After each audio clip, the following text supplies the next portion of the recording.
কোচবিহার শহরের প্রাণকেন্দ্রে অবস্থিত ঐতিহ্যবাহী শিবদিঘি সংস্কারের উদ্যোগে মাঠে নামলেন কোচবিহার দক্ষিণ কেন্দ্রের বিধায়ক তথা বিধানসভা স্পিকার রথীন্দ্র ঘোষ।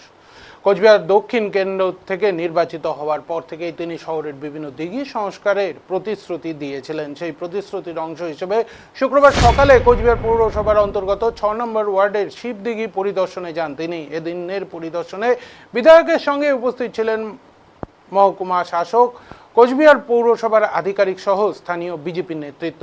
পরিদর্শনকালে বিধায়ক রথীন্দ্র ঘোষ স্থানীয় বাসিন্দাদের সঙ্গে কথা বলেন এবং তাদের বিভিন্ন সমস্যার কথা শোনেন। তিনি জানান, কোচবিহার শহর ও সংলগ্ন এলাকায় অনেক দিঘি রয়েছে, যেগুলির বর্তমান অবস্থা অত্যন্ত শোচনীয়। সেই কারণেই এই দিঘিগুলি সংস্কারের উদ্যোগ নেওয়া হয়েছে। প্রশাসন এই দিঘিগুলি সংস্কারের জন্য সর্বতোভাবে উদ্যোগী হয়েছে, তবে এর পাশাপাশি স্থানীয় বাসিন্দাদেরও রক্ষণাবেক্ষণের কাজে এগিয়ে আসতে হবে।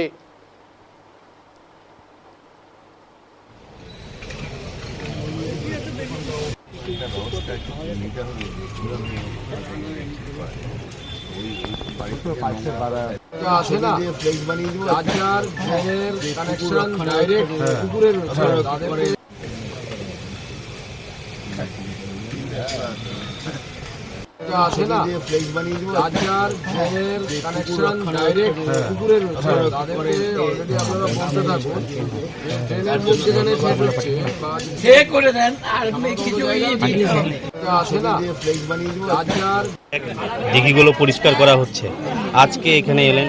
এই দিঘিটাও দীর্ঘদিন ধরে অবস্থা বেহাল ছিল, কি বলবেন? কুচবিহার শহরের সবচেয়ে বড় অ্যাসেট হচ্ছে দিঘি।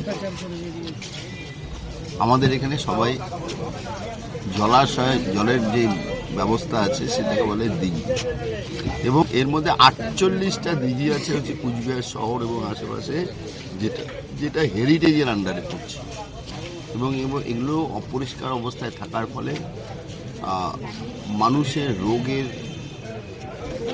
প্রাদুর্ভাব দেখা যাওয়ার সম্ভাবনা আছে, বিভিন্ন রোগ। জলগুলো অবস্থা খুব খারাপ। আমরা সিদ্ধান্ত নিয়েছি যে প্রত্যেকটা পুকুরকে পরিষ্কার করব, এবং স্থানীয় লোকজন এই পুকুরগুলো দেখাশোনা করবেন, তাদের উৎসাহ দিয়ে করা হবে। আমাদের সরকারের তরফ থেকে তো করা হবেই, কিন্তু স্থানীয় লোকজনকেও এখানে ইনভলভ করে তারা যাতে পুকুর নিজেদের পাড়ার পুকুর যদি রক্ষণাবেক্ষণ করে, ভালো লাগবে, সবাই মিলে বসবে, আনন্দ করবে। এই বিষয়টা নিয়ে আমরা এরপরে আন্দোলন করছি। দিঘিগুলো পরিষ্কার করা